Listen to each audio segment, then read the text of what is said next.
ሰላም እንዴት ናችሁ ተመልካቾች በዚህ ቪዲዮ ባዶ እግር መሄድ ወይንም እርዚንግ የምንለው ወይ ግራውንዲንግ በመባል የሚታወቀው በቅርብ ጊዜያት ትኩረት ያገኘ የመጣና የተለያዩ የጤና ጥቅሞች እንዳሉት የሚነገርለት ልማድ ነው እስቲ ዋና የጤና ጥቅሞቹን አብራችሁን ቆዩ አንደኛው የእግር ጡንቻን ያጠናክራል ሚዛንን ያሻሽላል ጫማ ስናደርግ የማይንቀሳቀሱትን የእግርና የቁርጭምጭሚት ትንንሽ ጡንቻዎችን እንዲሰሩ በማድረግ ይህ ደግሞ ሚዛንን ለመጠበቅ የእግርን አቋም ለማስተካከል እና ከእግር ጋር ተያያዥነት ያላቸውን ጉዳቶች ለመቀነስ ይረዳል ሁለተኛው የሰውነት መቆጣትን ወይንም ኢንፍላሜሽን እና ሌሎች ህመሞችን ለመቀነስ ይረዳል እርዚንግ የተባለው ወይም እንግዲህ ንድፈ ሐሳቡ ምንድነው ቀጥታ ከምድር ጋር ሲገናኝ ሰውነት በሰውነት ውስጥ ያለው የኤሌክትሪክ ሚዛን በመስተካከል እንግዲህ የሰውነትን መቆጣት በመቀነስ ይረዳናል ማለት ነው ሌላው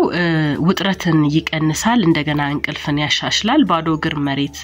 መንካት እንግዲህ የጭንቀት ሆርሞን የሆነውን ኮርቲሶል በመቀነስ የመረጋጋት ስሜት እንዲፈጠር ያግዛል ብዙ ሰዎች ይህንን ካደረጉ በኋላ የሌሊት እንቅልፋቸው እንደተሻሻለና ጭንቀታቸውም እንደቀነሰ ይናገራሉ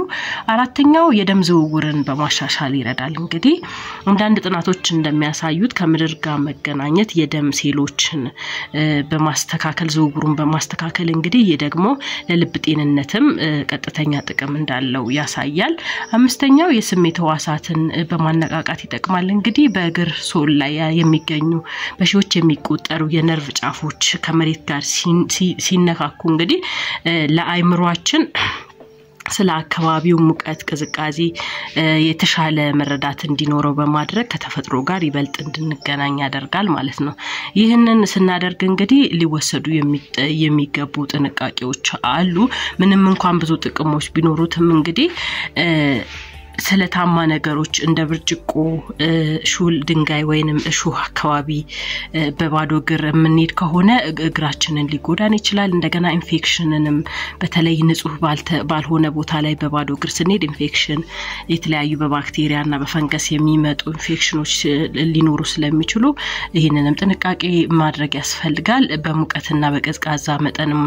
ያለውን ነገር ማየት ያስፈልጋል በጣም በጋለ ቦታ ላይ ወይንም ደግሞ በጣም ቀዝቃዛ ቦታ ላይ መሄድ ቆዳን ሊጎዳ ይችላል ሌላው ልዩ የጤና እክሎች ያለባቸው ሰዎች ለምሳሌ የስኳር ህመም ወይንም በእግር ላይ የስሜት መቀነስ ፔሪፌራል ኒውሮፓቲ የሚባለው አይነት ህመም ያለባቸው ሰዎች በባዶ እግራቸው ሲሄዱ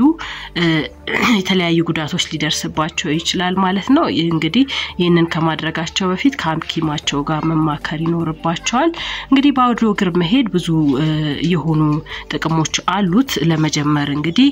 እንደ ሳር አሸዋማና የባህር ዳርቻ ወይንም ንጹህ መሬት ባሉ ላይ መጀመር ነው ከዛ በኋላ እንግዲህ ለመጀመሪያ ጊዜ ከ15 እስከ 30 ደቂቃ በመሄድ መሞከር ይቻላል ከዛ ከወደዳችሁት ቀስ በቀስ